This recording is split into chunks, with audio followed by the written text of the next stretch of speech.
From Pacifica, this is Democracy Now! I believed he was going to rape me.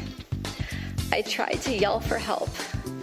When I did, Brett put his hand over my mouth to stop me from yelling. This is what terrified me the most and has had the most lasting impact on my life. Dr. Christine Blasey Ford testifies publicly for the first time at an historic Senate Judiciary Committee hearing. We'll bring you her full opening statement. Then Supreme Court nominee Brett Kavanaugh. This has destroyed my family and my good name. A good name built up through decades of very hard work and public service at the highest levels of the American government. This whole two-week effort has been a calculated and orchestrated political hit, fueled with apparent pent-up anger about President Trump and the 2016 election. Today, we play excerpts of the Senate Judiciary Committee hearing. Dr. Ford, with what degree of certainty do you believe Brett Kavanaugh assaulted you? 100%. You may defeat me in the final vote, but you'll never get me to quit.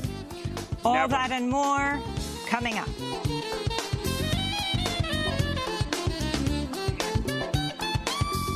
Welcome to Democracy Now!, democracynow.org, The War and Peace Report. I'm Amy Goodman. In an historic Senate Judiciary Committee hearing, whose implications will determine the makeup of the Supreme Court for a generation to come, Dr. Christine Blasey Ford spoke publicly for the first time about her allegations that Supreme Court nominee Brett Kavanaugh sexually assaulted her in the 1980s when she was 15 years old. Brett groped me and tried to take off my clothes. He had a hard time because he was very inebriated and because I was wearing a one-piece bathing suit underneath my clothing. I believed he was going to rape me. I tried to yell for help. When I did, Brett put his hand over my mouth to stop me from yelling. This is what terrified me the most and has had the most lasting impact on my life. It was hard for me to breathe, and I thought that Brett was accidentally going to kill me. After her testimony, Dr. Blasey Ford was questioned by Democratic senators on the Judiciary Committee who hailed her testimony as courageous and heroic. This is Illinois Senator Dick Durbin. Dr. Ford, with what degree of certainty do you believe Brett Kavanaugh assaulted you? 100%. Not one of the 11 Republican senators on the Senate Judiciary Committee, who are all white men, questioned Dr. Blasey Ford directly, instead ceding all their time to Rachel Mitchell, an Arizona sex crimes prosecutor, longtime registered Republican, who Senate Majority Leader Mitch McConnell called a female assistant. Mitchell was also scheduled to question Brett Kavanaugh on behalf of the Republican senators, but was quickly stopped from her line of questioning by them after she asked Brett Kavanaugh about details of the parties he attended in the summer of 1982, around the time the alleged sexual assault took place. In his testimony to the committee, Judge Kavanaugh repeatedly denied Dr. Blasey Ford's allegations, denouncing them with barely controlled rage and repeatedly choking up with tears in his eyes. He singled out Democrats on the committee, accusing them of staging a circus aimed at derailing his nomination. This confirmation process has become a national disgrace. The Constitution gives the Senate an important role in the confirmation process, but you have replaced advice and consent with search and destroy. Since my nomination in July, there's been a frenzy on the left to come up with something, anything, to block my confirmation. Just as Thursday's hearing gavelled to a close, President Trump took to Twitter to demand an immediate Senate vote on Kavanaugh's nomination, tweeting, "Judge Kavanaugh showed America exactly why I nominated him. His testimony was powerful, honest, and riveting," unquote.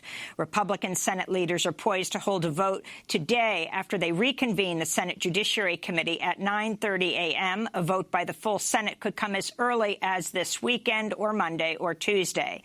The planned vote comes as the American Bar Associations demanded a delay in Kavanaugh's confirmation process and an FBI investigation as well into claims of sexual assault. And editors of America magazine, the national weekly published by the Jesuits of the United States, called for Kavanaugh's nomination to be withdrawn. Georgetown Prep School, where Kavanaugh was a student when he allegedly assaulted Blasey Ford, is a Jesuit high school. The third woman to publicly accuse Judge Kavanaugh of sexual misconduct has spoken on camera for the first time about her allegations. Julie Swetnick alleges in a sworn affidavit she observed Kavanaugh at high school parties in the 80s, joining efforts to inebriate girls so they could be gang raped. She says Kavanaugh was present at a party in which she herself was the victim of a gang rape. Swetnick spoke with Showtime's John Heilman. Brett Kavanaugh is going for a seat where he's going to have that seat on the Supreme Court for the rest of his life.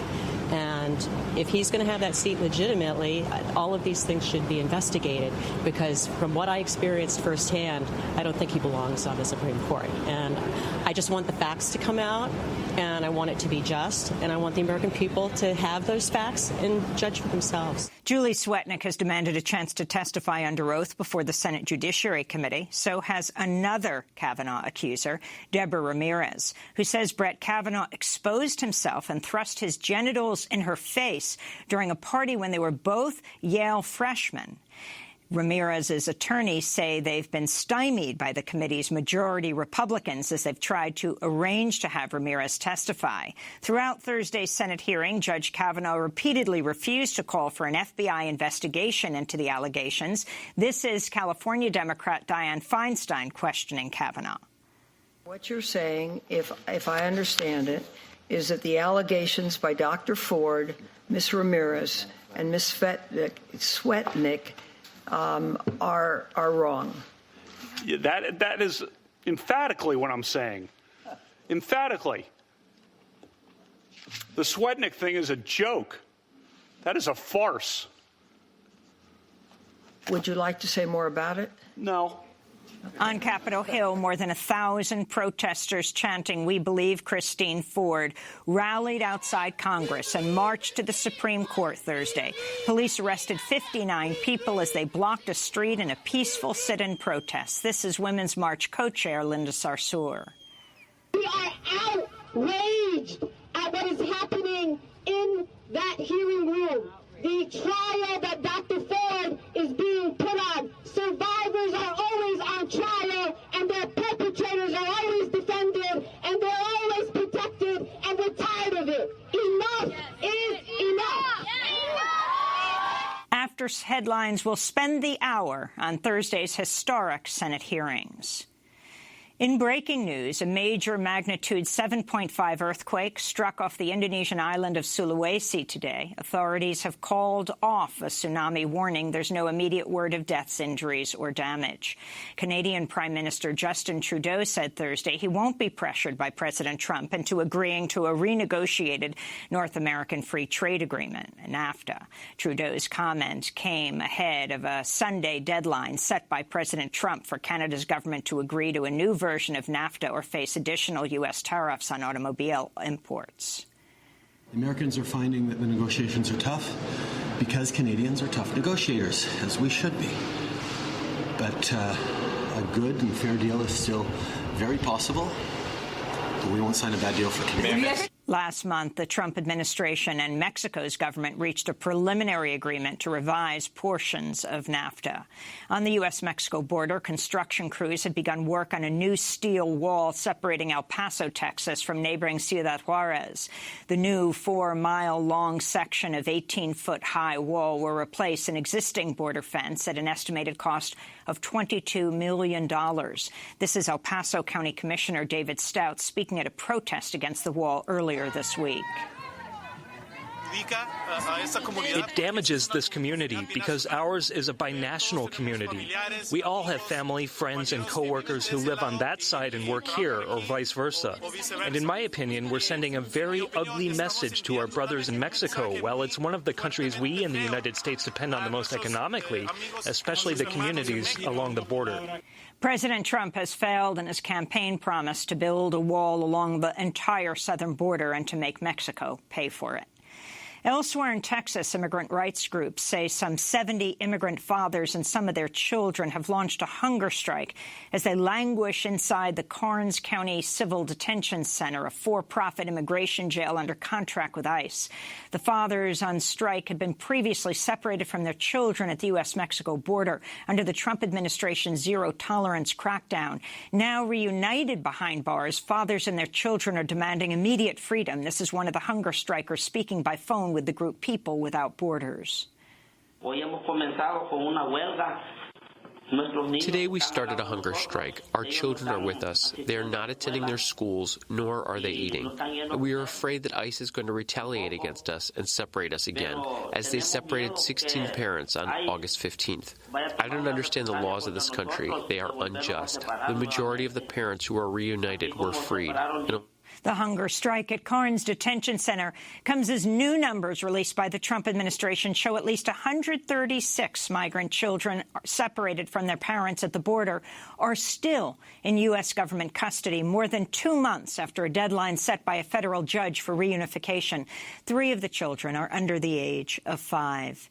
In Mexico City, President-elect Andrés Manuel López Obrador welcomed the head of the International Olympic Committee Thursday to a celebration of the 50th anniversary of the 1968 Olympic Games held in Mexico's capital city. The ceremony came just days after Mexico's government acknowledged for the first time that the state was criminally responsible for the massacre of hundreds of student protesters in Mexico City on the eve of the 68 Olympics. To date, no one has been convicted over what's known as the Tlatelolco massacre.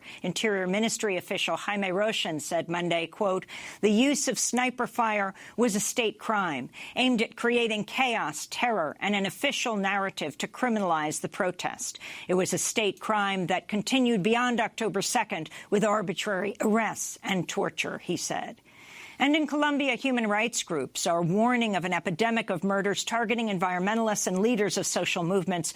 New statistics compiled by a Colombian human rights group found more than 38,000 people have been displaced and 110 social leaders killed in the first 8 months of the year. The swell in violence is centered in areas where armed conflict has been historically most active, and as Colombia's peace process has faltered under its new right-wing president, Iván Duque. And those are some of the headlines. This is Democracy Now!, democracynow.org, The War and Peace Report. I'm Amy Goodman.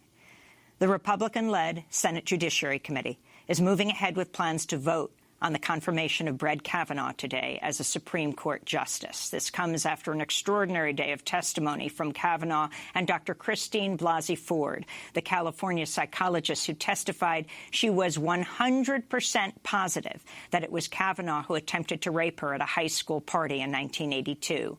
During the hearing, Kavanaugh said he was innocent and claimed he was the victim of a left-wing plot of, quote, revenge on behalf of the Clintons, unquote. Republicans are hoping to push ahead with a full vote in the Senate this weekend or early next week, even though the FBI has not investigated the allegations of Dr. Blasey Ford or other women who have accused Kavanaugh of sexual assault or misconduct. In a major development, the American Bar Association has called on the Senate Judiciary Committee to halt the Kavanaugh confirmation process until an FBI investigation is completed. In a letter to the committee, the ABA said, quote, "We make this request because of ABA's respect for the rule of law and due process under law."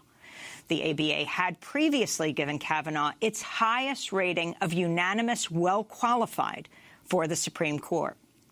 Meanwhile, editors of America magazine, the national weekly published by the Jesuits of the United States, called for Kavanaugh's nomination to be withdrawn. Georgetown Prep, that's Georgetown Preparatory School, where Kavanaugh was a student when he allegedly assaulted Blasey Ford, is a Jesuit high school.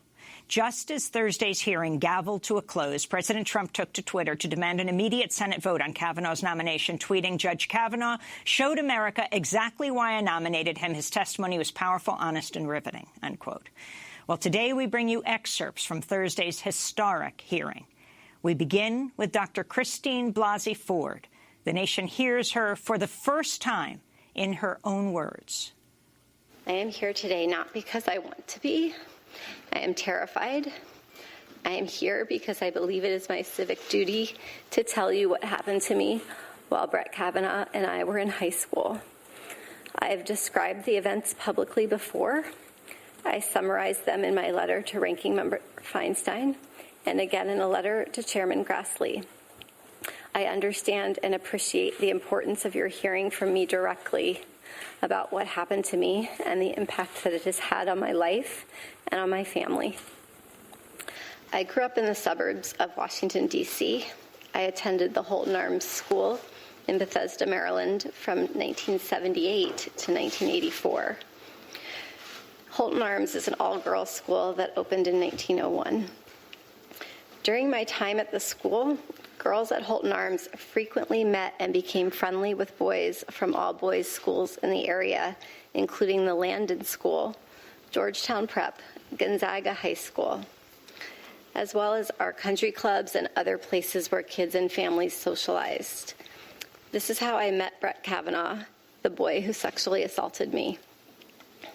During my freshman and sophomore school years, when I was 14 and 15 years old, my group of friends intersected with Brett and his friends for a short period of time.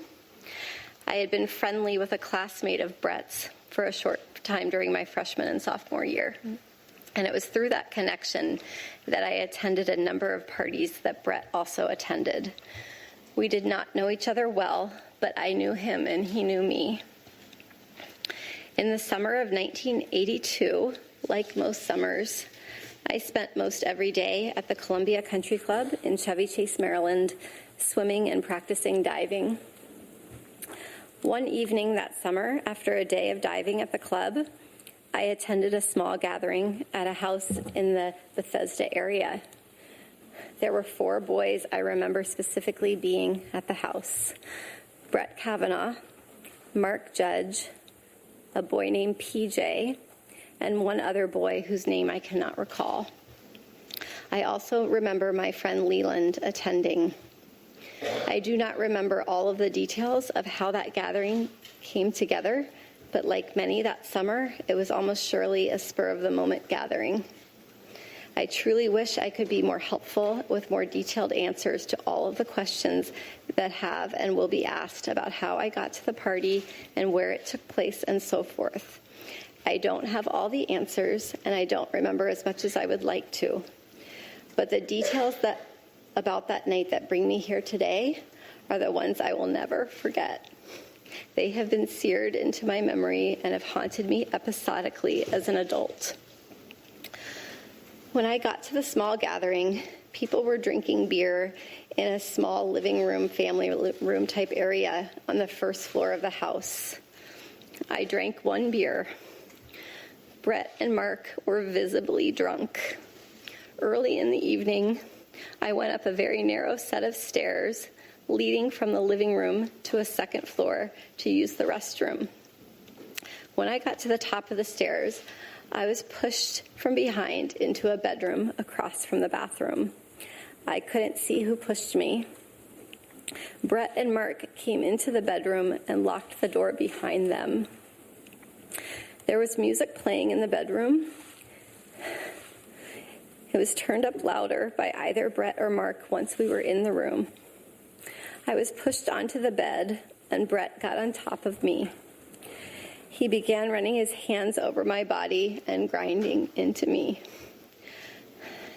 I yelled, hoping that someone downstairs might hear me, and I tried to get away from him, but his weight was heavy.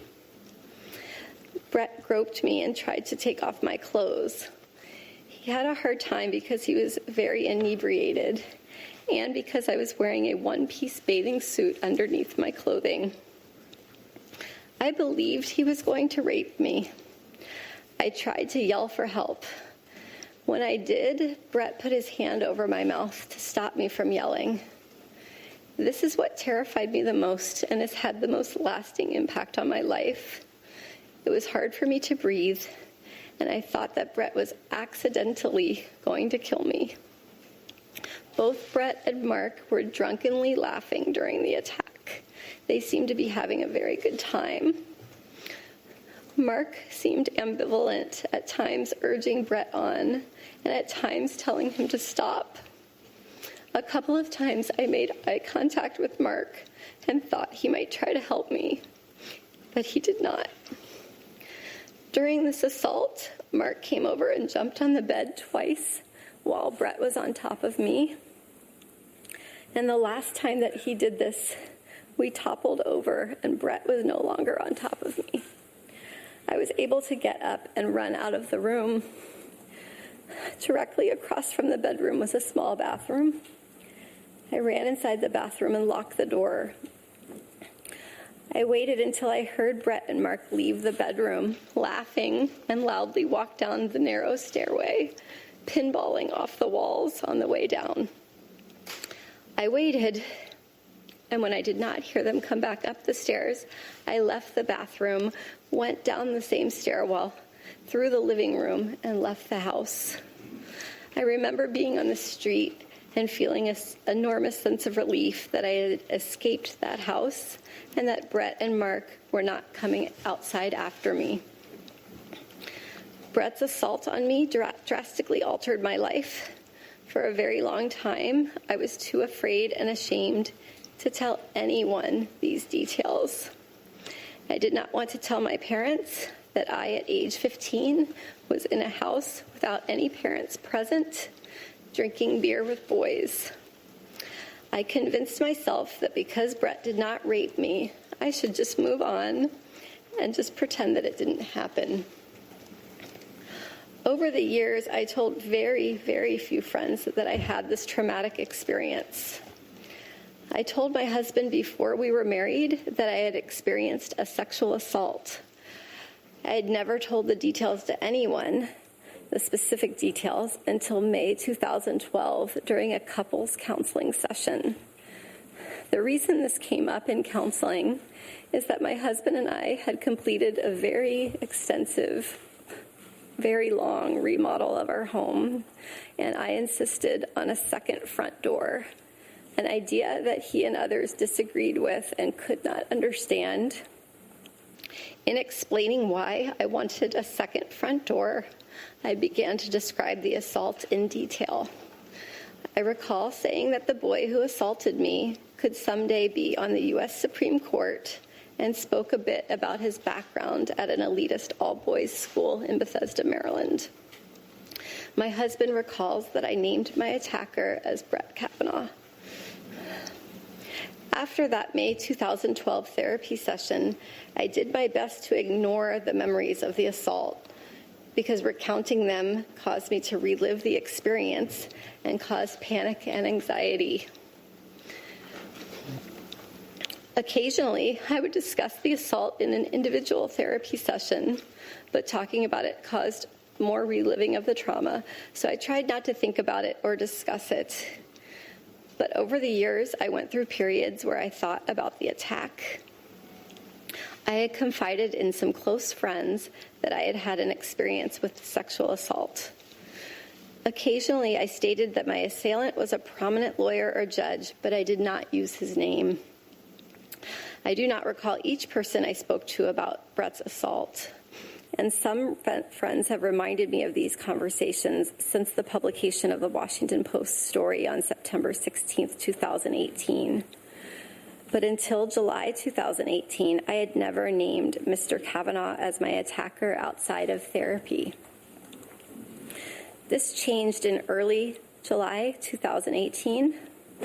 I saw press reports stating that Brett Kavanaugh was on the short list of a list of very well-qualified Supreme Court nominees. I thought it was my civic duty to relay the information I had about Mr. Kavanaugh's conduct so that those considering his nomination would know about this assault. On July 6th, I had a sense of urgency to relay the information to the Senate and the President as soon as possible before a nominee was selected. I did not know how specifically to do this. I called my congressional representative and let her receptionist know that someone on the President's shortlist had attacked me. I also sent a message to the encrypted Washington Post confidential tip line. I did not use my name, but I provided the names of Brett Kavanaugh and Mark Judge.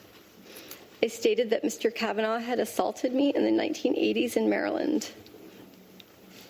This was an extremely hard thing for me to do, but I felt that I couldn't not do it. Over the next 2 days, I told a couple of close friends on the beach in Aptos, California, that Mr. Kavanaugh had sexually assaulted me. I was very conflicted as to whether to speak out. On July 9th, I received a return phone call from the office of Congresswoman Anna Eshoo after Mr. Kavanaugh had become the nominee. I met with her staff on July 18th and with her on July 20th, describing the assault and discussing my fears about coming forward. Later, we discussed the possibility of sending a letter to Ranking Member Feinstein, who is one of my state's senators, describing what occurred. My understanding is that Representative Eshoo's office delivered a copy of my letter to Senator Feinstein's office on July 30th. The letter included my name, but also a request that it be kept confidential. My hope was that providing the information confidentially would be sufficient to allow the Senate to consider Mr. Kavanaugh's serious misconduct without having to make myself, my family, or anyone's family vulnerable to the personal attacks and invasions of privacy that we have faced since my name became public. In a letter dated August 31st, Senator Feinstein wrote that she would not share the letter without my explicit consent, and I appreciated this commitment. Sexual assault victims should be able to decide for themselves when and whether their private experience is made public. As the hearing date got closer, I struggled with a terrible choice. Do I share the facts with the Senate and put myself and my family in the public spotlight? Or do I preserve our privacy and allow the Senate to make its decision without knowing the full truth of his past behaviors? I agonized daily with this decision throughout August and September 2018. The sense of duty that originally motivated me to reach out confidentially to the Washington Post and to Anna Eshoo's office when there was still a list of extremely qualified candidates, and to Senator Feinstein was always there, but my fears of the consequences of speaking out started to exponentially increase. During August 2018, the press reported that Mr. Kavanaugh's confirmation was virtually certain. Persons painted him as a champion of women's rights and empowerment. And I believed that if I came forward, my single voice would be drowned out by a chorus of powerful supporters. By the time of the confirmation hearings, I had resigned myself to remaining quiet and letting the committee and the Senate make their decision without knowing what Mr. Kavanaugh had done to me. Once the press started reporting on the existence of the letter I had sent to Senator Feinstein, I faced mounting pressure.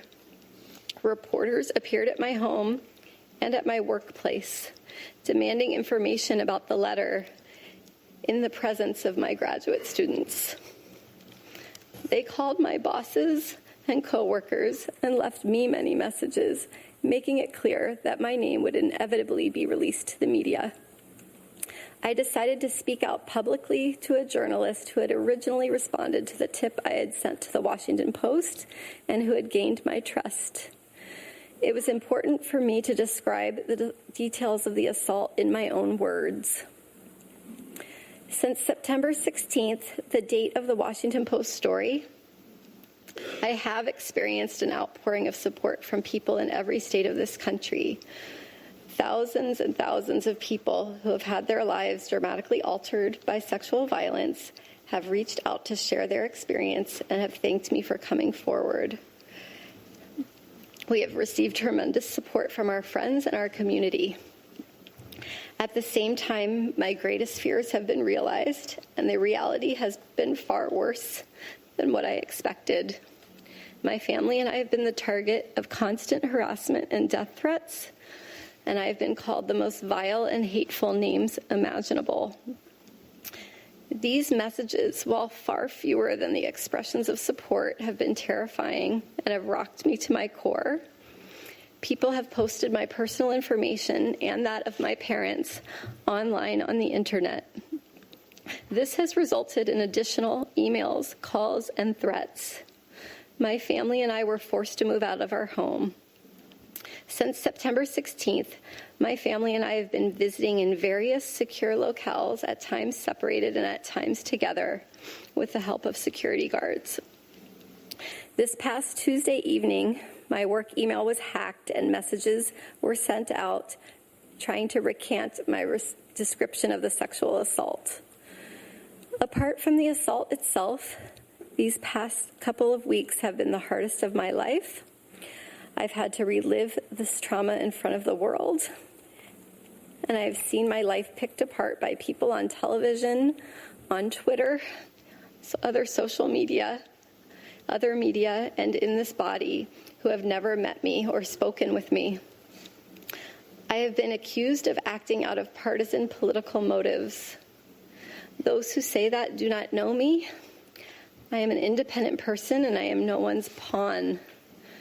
My motivation in coming forward was to be helpful and to provide facts about how Mr. Kavanaugh's actions have damaged my life so that you could take into a serious consideration as you make your decision about how to proceed. It is not my responsibility to determine whether Mr. Kavanaugh deserves to sit on the Supreme Court. My responsibility is to tell you the truth. I understand that a professional prosecutor has been hired to ask me questions, and I'm committed to doing my very best to answer them. I have never been questioned by a prosecutor, and I will do my best. At the same time, because the committee members will be judging my credibility, I do hope to be able to engage directly with each of you. That's the opening statement from Dr. Christine Blasey Ford, who testified in Thursday's historic Senate Judiciary Committee hearing. She would later say in questioning she was 100% positive it was Brett Kavanaugh, President Trump's Supreme Court nominee, who attempted to rape her in 1982 when she was 15. When we come back, we'll hear part of Brett Kavanaugh's opening response. Hush, little baby, don't you cry. You bring us hope, a new reason to try. Hush, little girl, don't say a word. Papa doesn't want your cries to be heard. Holding on tight to the dreams that we have made. Things happen for a reason, and so I pray.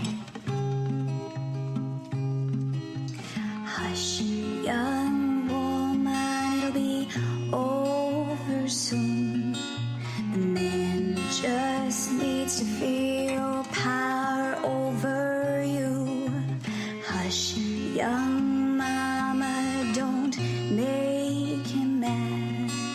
To save your little ones, his way must be Time to Be Free by Dawn Mason from the album Songs of Survival, a benefit album to support survivors of sexual violence.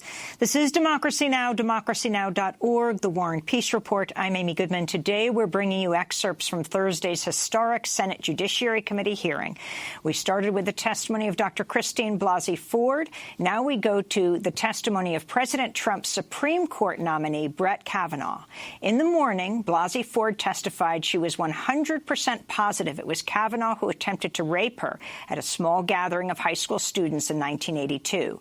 In the afternoon, Judge Kavanaugh testified. While he said he did not watch Blasey Ford's testimony, he repeatedly denied her allegations, denouncing them with barely controlled rage, repeatedly choking up with tears in his eyes. He singled out Democrats on the committee and accused them of staging a circus aimed at derailing his nomination. This is an excerpt of Brett Kavanaugh's opening statement. This confirmation process has become a national disgrace. The Constitution gives the Senate an important role in the confirmation process, but you have replaced advice and consent with search and destroy. Since my nomination in July, there's been a frenzy on the left to come up with something, anything, to block my confirmation. Shortly after I was nominated, the Democratic Senate leader said he would, quote, oppose me with everything he's got. A Democratic senator on this committee publicly referred to me as evil. Evil. Think about that word. And said that those who supported me were, quote, complicit in evil. Another Democratic senator on this committee said, quote, Judge Kavanaugh is your worst nightmare. A former head of the Democratic National Committee said, quote, Judge Kavanaugh will threaten the lives of millions of Americans for decades to come. I understand the passions of the moment, but I would say to those senators, your words have meaning. Millions of Americans listened carefully to you.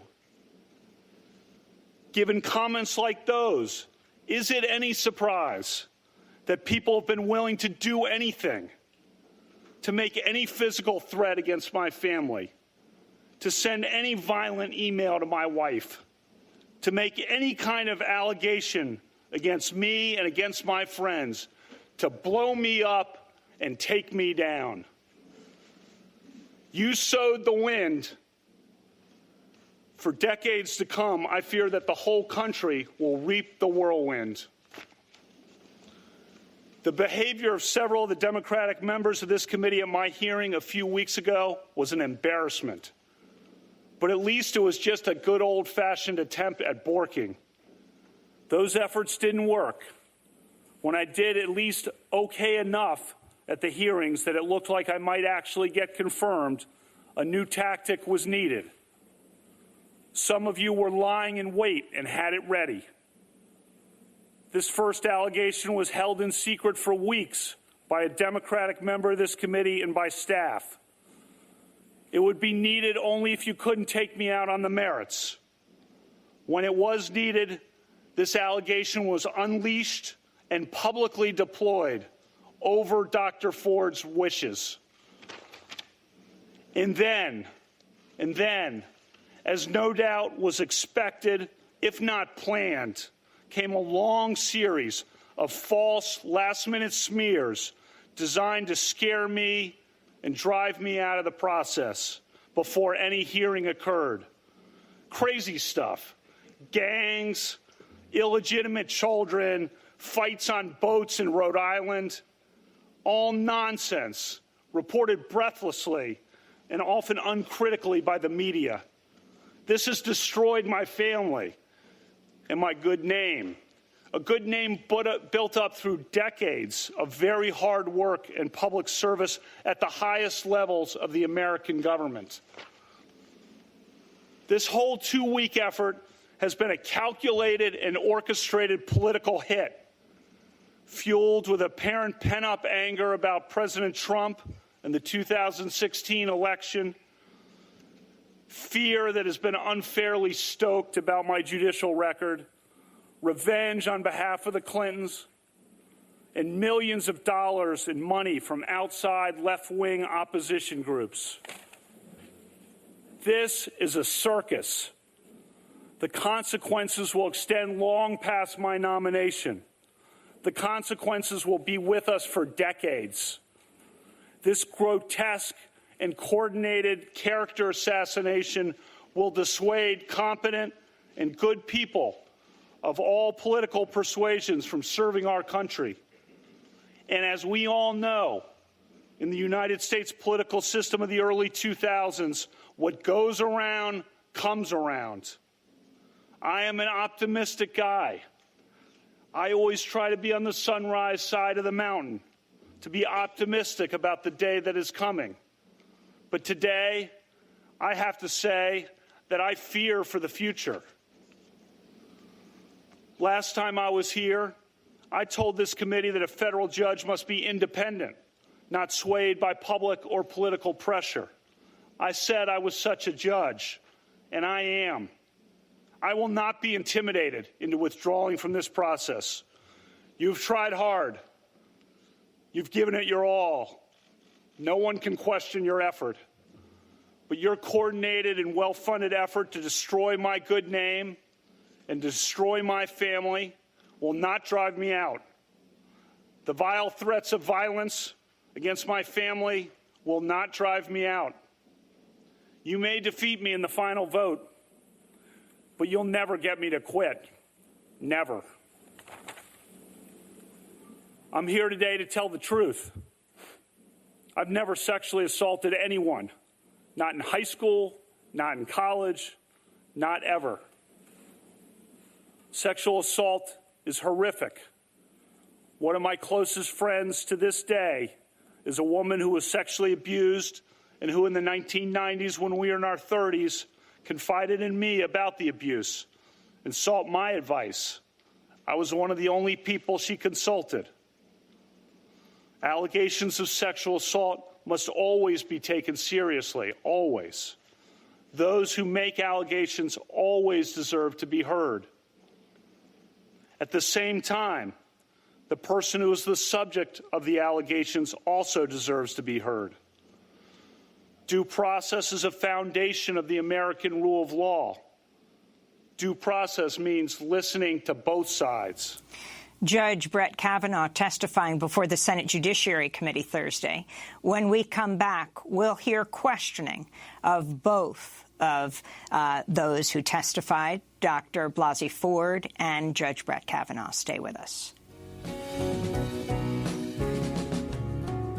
can cry all night, you can cry forever for the crimes of mankind against these little ones. While their eyes burn bright, we only set our sights on the war of every land against its neighbor. Shame, yeah, shame, shame, yeah, shame.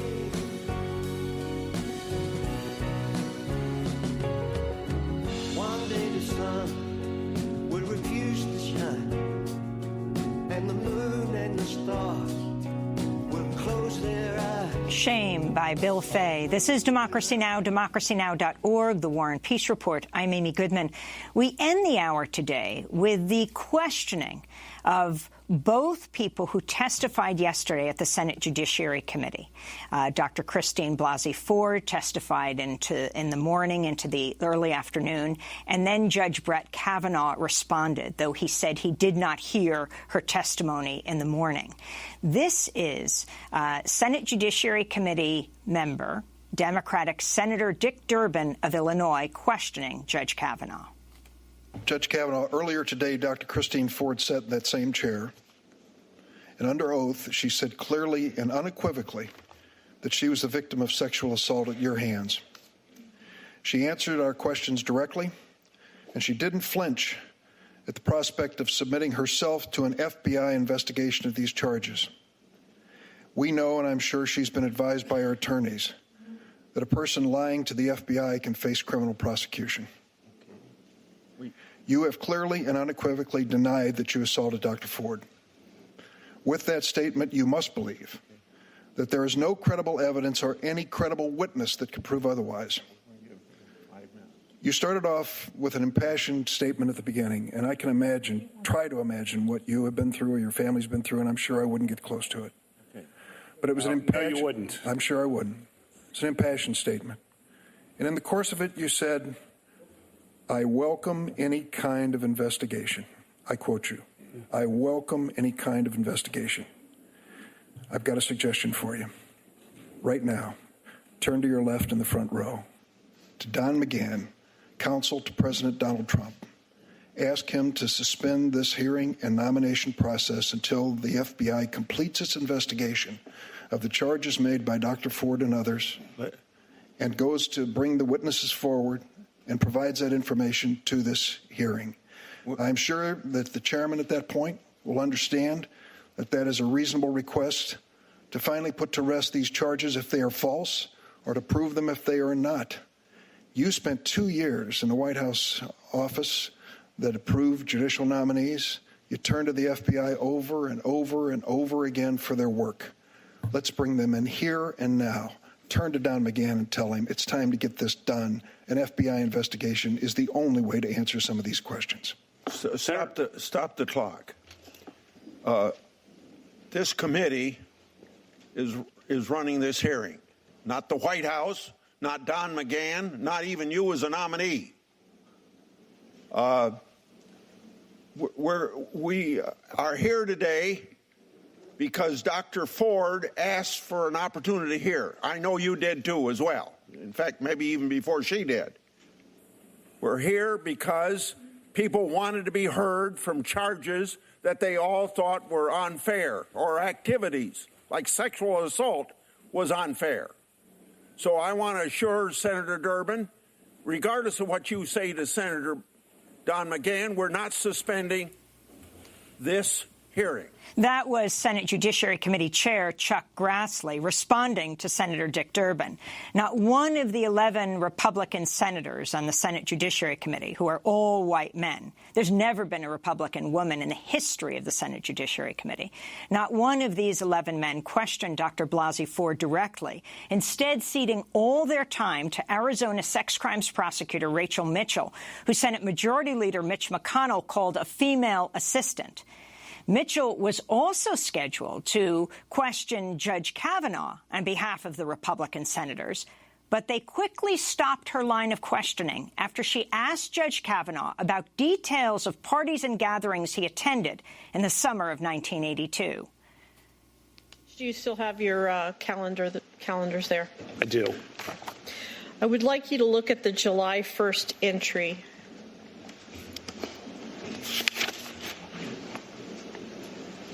Yes.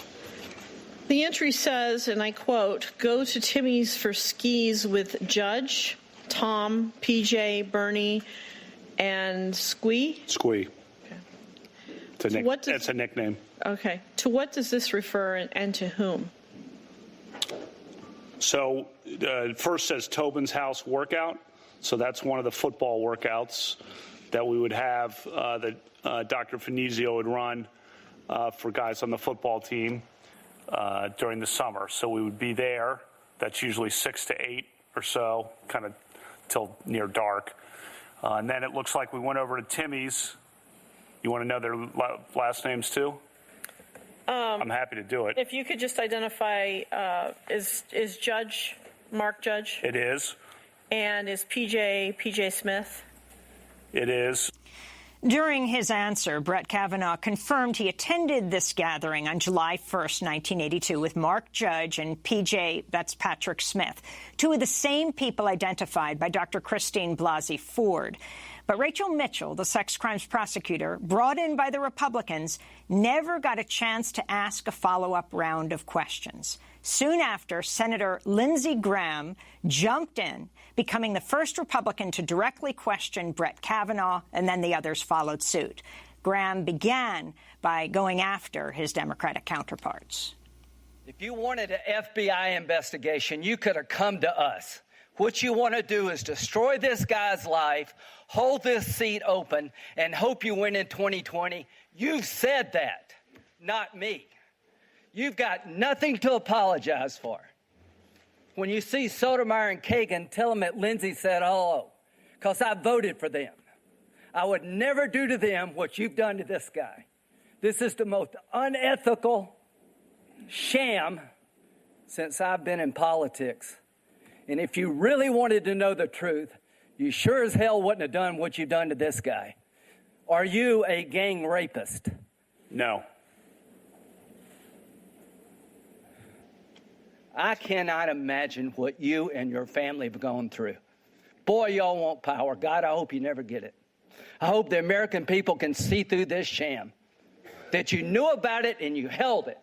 You had no intention of protecting Dr. Ford. None. She's as much of a victim as you are. Brett Kavanaugh's drinking habits came up repeatedly during Thursday's hearing, including by the judge himself. My friends and I sometimes got together and had parties on weekends. The drinking age was 18 in Maryland for most of my time in high school and was 18 in D.C. for all of my time in high school. I drank beer with my friends. Almost everyone did. Sometimes I had too many beers. Sometimes others did. I liked beer. I still like beer. But I did not drink beer to the point of blacking out, and I never sexually assaulted anyone. Democratic Senator Amy Klobuchar later questioned Kavanaugh about his drinking. Okay, drinking is one thing, but the concern is about truthfulness. And in your written testimony, you said sometimes you had too many drinks. Was there ever a time when you drank so much that you couldn't remember what happened or part of what happened the night before? No, I remember what happened, and I think you've probably had beers, Senator, and so you're saying there's never been a case where you drank so much that you didn't remember what happened the night before or part of what happened? You're asking about, blackout. I don't know. Have you? Could you answer the question, Judge? That's not happened. Is that your answer? Yeah, and I'm curious if you have. I have no drinking problem, Judge. Yeah, nor do I. They then went to a break, and after returning from recess, Judge Kavanaugh apologized to Senator Klobuchar. I want to turn now to Democratic Senator Kamala Harris questioning Brett Kavanaugh. Judge Kavanaugh, have you taken a professionally administered polygraph test as it relates to this issue? No, I'll do whatever the committee wants. Of course, those are not admissible in federal court, but I'll do whatever the committee wants. They're not admissible in federal court because they're not reliable, as you know. So you've not taken one? Right. All three of the women who have made sworn allegations against you have called for an independent FBI investigation into the claims. You've been asked during the course of this hearing by 4 different members, by my count, at least 8 times today, and also earlier this week on national television, whether you would call for the White House to authorize an FBI investigation. Each time you have declined to do so.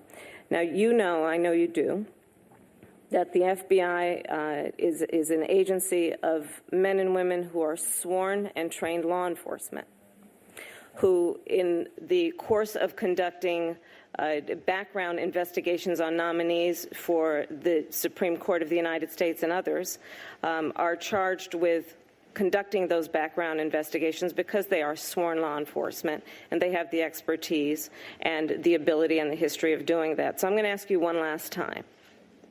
Are you willing to ask the White House to authorize the FBI to investigate the claims that have been made against you? Well, I'll do whatever the committee wants, of course. And I've heard you say that, but I've not heard you answer a very specific question that's been asked, which is, are you willing to ask the White House to conduct an investigation by the FBI to get to whatever you believe is the bottom of the allegations that have been levied against you?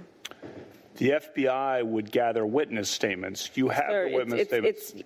I don't want to debate with you how they do their business. I'm just asking, are you willing to ask the White House to conduct such an investigation? Because as you are aware, the FBI did conduct a background investigation into you before we were aware of these most recent allegations. So are you willing to ask the White House to do that? And say yes or no, and then we can move on.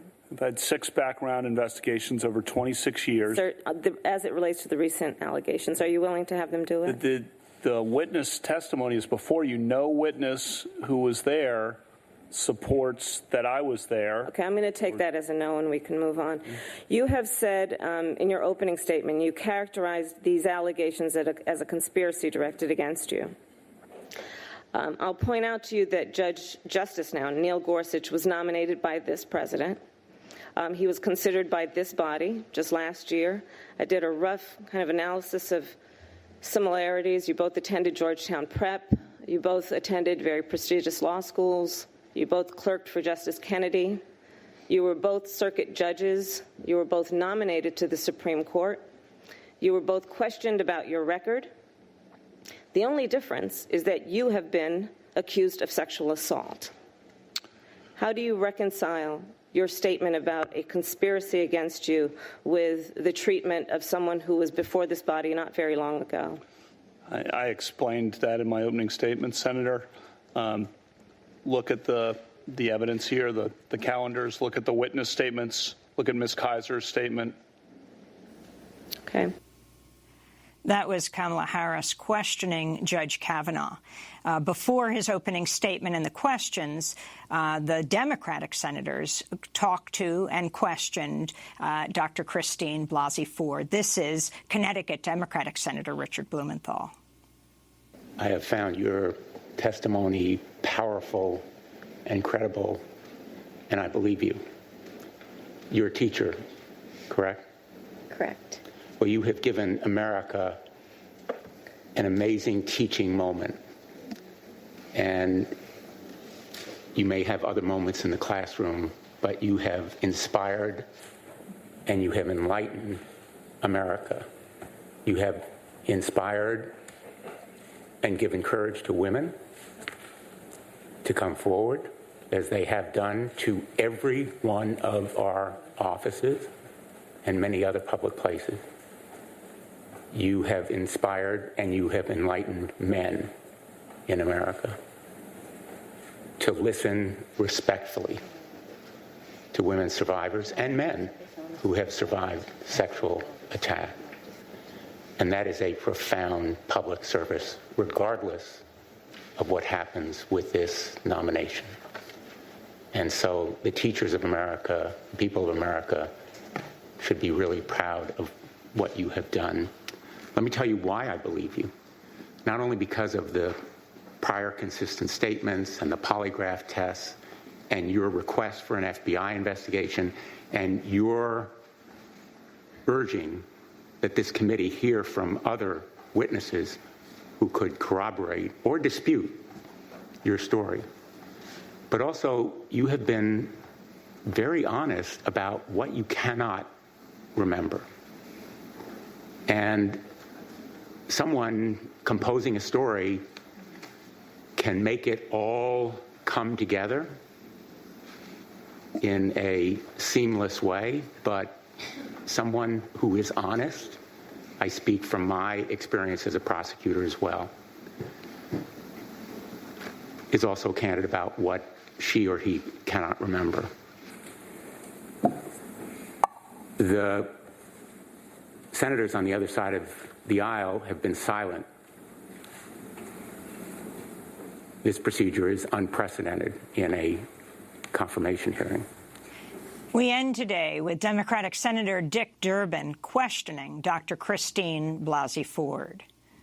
Last night, the Republican staff of this committee released to the media a timeline that shows that they've interviewed two people who claim they were the ones who actually assaulted you. I'm asking you to address this new defense of mistaken identity directly.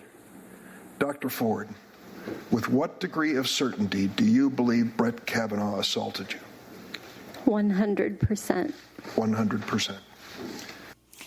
That was Dr. Christine Blasey Ford being questioned by Senator Durbin. And that ends our highlights of the Senate Judiciary Committee hearing. Historic moment. The Senate Judiciary Committee is scheduled to vote today on the confirmation of Judge Kavanaugh. That does it for our show. Democracy Now! Produced with the help of Mike Burke, Renee Feltz, Nermeen Sheikh, Carla Wills. Special thanks to Julie Crosby. I'm Amy Goodman.